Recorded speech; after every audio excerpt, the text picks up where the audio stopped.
Hello and welcome to Unique Takes Wrestling. I'm your host, Cole Maddox, and today I'm going to be going over my top 5 WWE matches of the 2000s forward.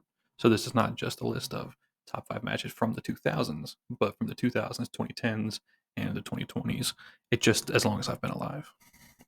We're going to start out today with John Cena versus Daniel Bryan at SummerSlam 2013. So John Cena versus Daniel Bryan. Leading up to it, Daniel Bryan had been trying to become an A-plus player. He wanted to be one of the top guys in WWE, and the person who held that spot at that time was John Cena. This match, throughout the entirety, was fantastic. The storytelling from beginning, from bell to bell, was phenomenal. Um, the thing that really set it over the edge, though, was at the end of the match after Daniel Bryan had won his first WWE championship. He was then screwed over by the Authority. They came out, went to congratulate him, and then turned on him. He got not pile driven, but he got Triple H did his finisher on him and caused him to get cashed in on by Randy Orton, who was part of the Authority at that point. And Randy Orton won the championship from him in under, I think, a minute and a half. So that was a pretty hard sell for some people who were Daniel Bryan fans at the time. For number 4, it's going to be Daniel Bryan versus Randy Orton versus Batista at WrestleMania 30. This is just kind of a continuation of the last match, but in this year, this was one of the best storylines of all time. So, in this WrestleMania match, it was a triple threat: Batista versus Randy Orton versus Daniel Bryan. Before this, Daniel Bryan had to face Triple H in the first match of the show. Coming back to the end to face in a triple threat 2 of the top performers in the company's history was a very compelling story to have Daniel Bryan in at this time to make him that A-plus player, that top guy in the company. Um, when he did this, they were fighting for both the World Heavyweight and the WWE Championships. The fans really willed this into existence. There wasn't a spot for Daniel on this match 3 months prior.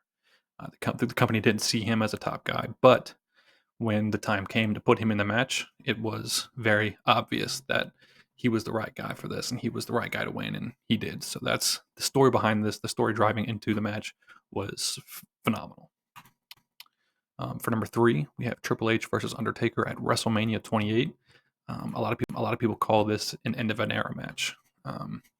The reason for this is because Shawn Michaels, the 2 years prior, and then Triple H this year and the year before, had all been fighting. It had been WrestleMania every year. Shawn Michaels' first 2 years, and then Triple H's second 2 years. This was the last match of that 4-match series, and it was in a Hell in a Cell match with Shawn Michaels as a special guest referee.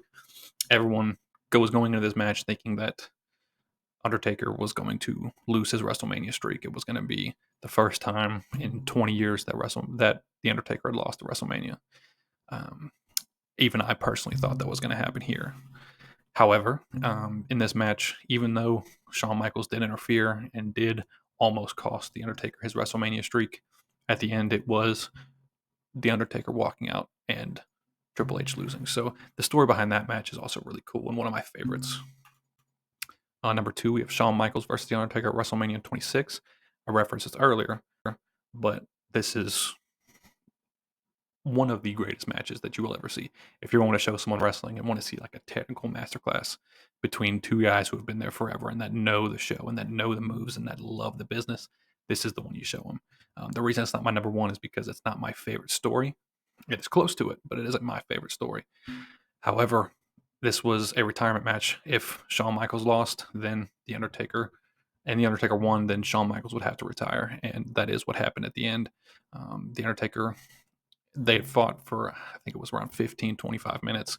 And at the very end, The Undertaker got the win, causing Shawn Michaels to retire. And to this day, he has held true on that, except for one-off match in Saudi Arabia. So he really held to that. If you beat me, I will never wrestle again. And for the number 1 spot, I put John Cena versus CM Punk, Money in the Bank 2011. This is my favorite match of all time. This is my favorite story and my favorite match, everything, because it has my favorite superstars in it. John Cena, I've always been a John Cena guy, and this story between CM Punk and John Cena at the time was one of the best stories that I've ever seen. CM Punk was leaving the company. His contract expired at the end of the month, which was Money in the Bank 2011. And even to this day, I listen back to what they were talking about, and in the actual matches and in the actual time period this was going on, CM Punk was not planning to come back. He was not having fun anymore wrestling, and nobody thought he was going to win because there's no way he's going to win the title and take it away from the company. So everyone went into this thinking John Cena was going to win. John Cena was going to come out victorious, and CM Punk was going to leave the company. However, at the very end of the match, CM Punk does win, and he leaves with the WWE title in hand, making this iconic photo a reality. It was shocking. No one really believed that it would happen, and then he left for 3-4 weeks, came back, and then they had their feud after that. But this is one of the greatest stories ever told. I really enjoyed this, and I really think that this is the peak of wrestling. This is what I think wrestling should be, and the stories should be. But yeah. Well, thank you guys for liking, commenting, and subscribing. I will see you guys in the next video.